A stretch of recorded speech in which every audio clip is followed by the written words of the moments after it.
Hey guys, I'm back to talk about another keto frequently asked question that I've gotten from quite a few of you. It seems like people are confused whether or not they should exercise while they're on keto. I got a question that somebody was on keto for a month, they lost 5 pounds, but they had a lot of headaches during their workout. Specifically, the workout they were doing was CrossFit, but they got headaches and didn't feel like they could work out as well as normally. And so they read an article somewhere that said that working out and keto weren't a good combination. So I wanted to chat a little bit about that. It's definitely not true that you can't work out while on keto. There's professional athletes that do keto.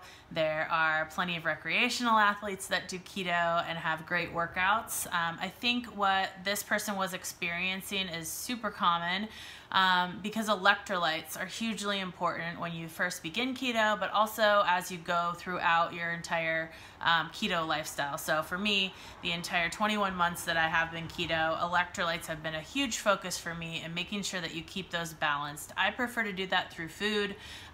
Some people take supplements as well, but I'm going to talk about some of the key points of how to manage those electrolytes to make sure that your body's in balance, because remember, it's going through a huge change when going from a carb or sugar burning person to being a ketone burner or burning your own fat.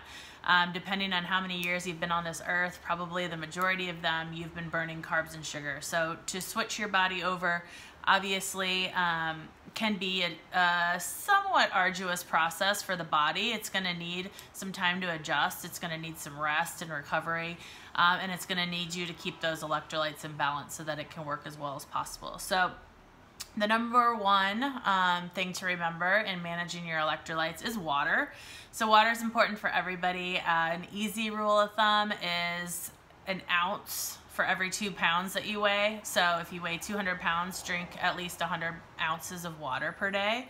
And then you can go a little bit higher with that if you want. Water's just going to really help your body flush the toxins out and make it work better. So water is great, especially water with some electrolytes in there. I drink Smart Water. I'm a Smart Water addict, but I find that that helps me. So that might be something you want to check into as well.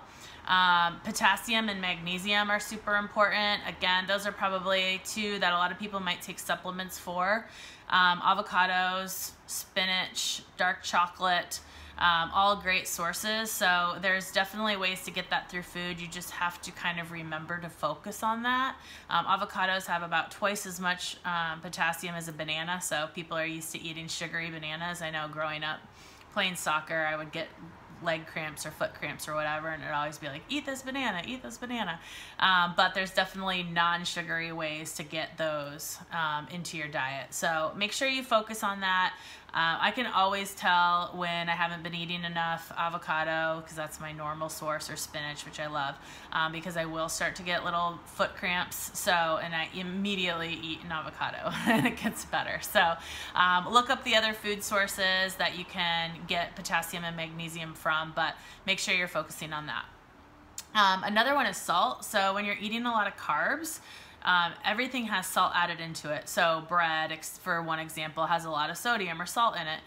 When you're not eating any of those foods, the only salt that you're getting is, assuming you're eating mostly whole, real foods and not a lot of processed stuff, is by adding it. So I use pink Himalayan salt. It has more minerals than traditional table salt. So you want a quality salt that's going to give you extra minerals. And so you need to salt your food.